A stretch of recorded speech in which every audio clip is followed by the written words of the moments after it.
गांव के चाउमीन। गांव में चाउमीन का चलन अभी अच्छे से नहीं आया था, लेकिन सुरेश शहर से चाउमीन बनाना सीख कर गांव में ठेला लगाता है। अरे ये केचुआ है क्या भैया? कैसे खाया जाता है? अरे नहीं नहीं, ये चाउमीन है। चाउमीन शहर में खाया जाता है।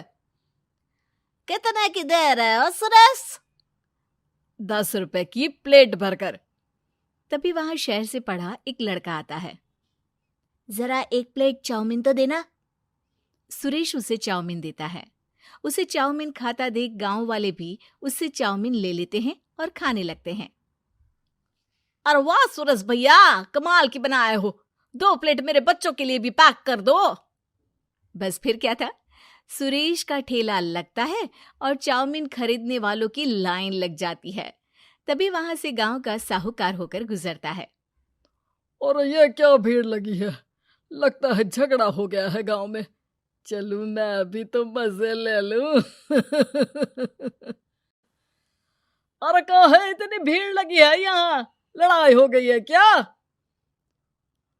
अरे साहूकार साहब, ना ना ना, कोई लड़ाई ना हुई है। ये तो सुरेश की दुकान है चाउमीन की। हम लोग चाउमीन खाने आए हैं, आप भी खाइए ना। साहूकार चाउमीन खाता है और सुरेश की तरफ देखता है, जो सारे दिन के पैसे गिन रहा होता है। अरे सुरेश, क्या लागत है इस काम की? अरे साहूकार जी, आप अब आए तो ये पूरे 10,000 रुपए ले जाइए, जो पिछले साल शहर जाने से पहले आपसे लिए थे ना। लागत तो क्या कहे, जो आपने दिया था उसी में सीखा भी है और दुकान भी खोल ली। अरे पैसे इतने जल्दी क्या जरूरत थी? कैसे जरूरत नहीं थी साहूकार जी, इतना मोटा ब्याज कहाँ से भरते। साहूकार को अब सुरेश की दुकान को हड़पने की लालच आ जाती है। नाना करते ये सारे दिन में 500 रुपए कमा ही लेता है। अरे गांव में ये ऐसे ही कमाता रहा तो कहीं ब्याज का काम ना शुरू कर दे। अरे भैया, कोई ना कोई जुगाड़ तो करना पड़ेगा। अब साहूकार घर आ जाता है और अपनी बीवी को सारी बात बताता है। हाँ जी, ये तो मैंने भी सुना है कि सुरेश के हाथ की चाउमीन नहीं खाई तो कुछ नहीं खाया। अरे हाँ हाँ, सही ही कहते हैं। मैं भी खा कर ही आ रहा हूँ। अरे भाग्यवान है, कितना अच्छा हो ना अगर वो पैसा हम लोगों को मिल जाए। क्यों? हैं? हाँ, वो तो है, लेकिन कैसे?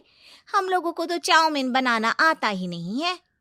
साहूकार और उसकी बीवी अब रोज चुपके से सुरेश के घर जाते हैं और खिड़की से उसे चाउमीन बनाते देखते।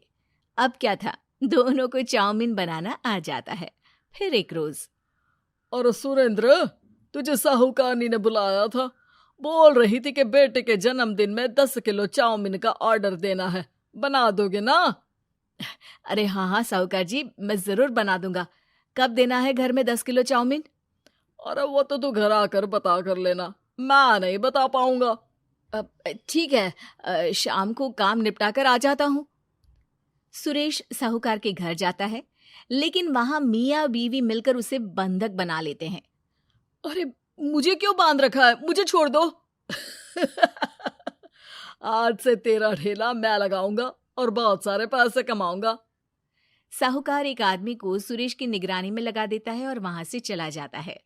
अगले दिन, अरे साहूकार जी, आप कब से चाउमीन बेचने लगे और अपना ये सुरेश कहाँ गया? और वो तो शहर गया है। उसका कोई काम निकल आया था। बोल रहा था कि जब तक वो ना आए तब तक मैं ही उसके ठेले का काम कर दूं। पैसे भी तो बहुत उधार ले रखे थे उसने। लगता है कर्जा भरने के डर से भाग गया है। अरे पर वो तो बोल रहा था कि उसने सारा कर्जा उतार दिया है, और वो क्यों भागेगा? इतना तो कमा रहा था। अरे मुझे क्या पता। अरे चाउमीन खाना है तो बोलो, नहीं तो भागो यहाँ से। अरे हाँ हाँ, दे दो दे दो। अब तो चाउमीन खाना पूरे गांव के लोगों के लिए आदत ही बन गया है। ना खाओ तो नींद ना आए। हाँ हाँ, तो लो और निकालो 50 रुपए। 50 रुपए क्यों?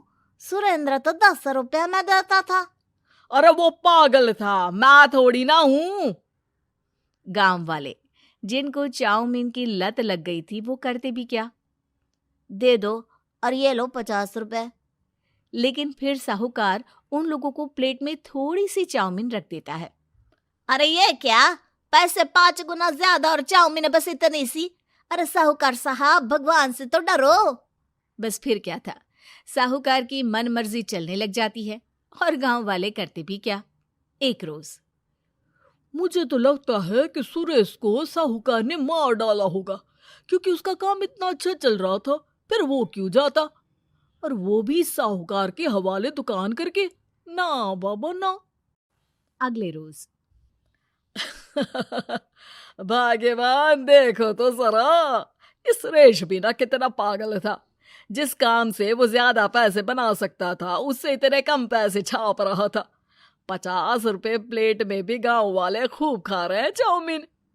हाँ जी, और जितने में वो लोगों को 10 प्लेट खिलाता था भर भर कर हम लोग उतने में 20 प्लेट बना रहे हैं। क्यों जी? वहीं सुरेश रोज भगवान से मांगता कि बस एक बार वो किसी तरह वहां से निकलने में कामयाब हो जाए, लेकिन उसकी हर कोशिश नाकामयाब होती। फिर एक दिन, अरे भाग्यवान, ऐसा कुछ करो कि चाउमीन बनाने का खर्चा आधा हो जाए, जिससे हम लोगों को और मुनाफा हो। ना जी, मुझे तो कोई तरकीब ना सूझ रही। अरे सुनो, एक काम करते हैं, चाउमीन बनाने में जो सब्जी लगती है वो मंडी में लेने तुम देर रात चली जाना। तब तक वो सारी सड़ी गली सब्जी जो दुकानदार वहीं फेंक जाते हैं, वो उठा कर ले आना फ्री में। अरे वाह जी वाह, आप तो बहुत समझदार हैं जी। बीवी वैसा ही करती है, लेकिन अब लोग चाउमीन खाते तो मुंह बनाकर। फिर एक बार, अरे राम राम राम, ये पेट में दर्द काहे हो रहा है? आई, आई, आई, आई, आई। हाय रे हाय, मेरा भी पेट दर्द के मारे फटा जा रहा है। सभी को शक हो जाता है कि उन लोगों को चाउमीन खाने से ही ये बीमारी हो गई है। वहीं दूसरी तरफ जो आदमी सुरेश की निगरानी कर रहा था, वो सो रहा होता है और मौका देखकर सुरेश वहां से भाग जाता है। सुरेश गांव वालों के पास जाकर उन्हें सब कुछ बता देता है। बस अब क्या था, साहूकार के घर पुलिस पहुंच जाती है। चलो, तुमने गांव के लोगों को खराब सब्जी वाली चाउमीन खिलाकर बीमार किया और सुरेश को बंधक बनाया। तुम्हें इसीलिए हम गिरफ्तार कर रहे हैं।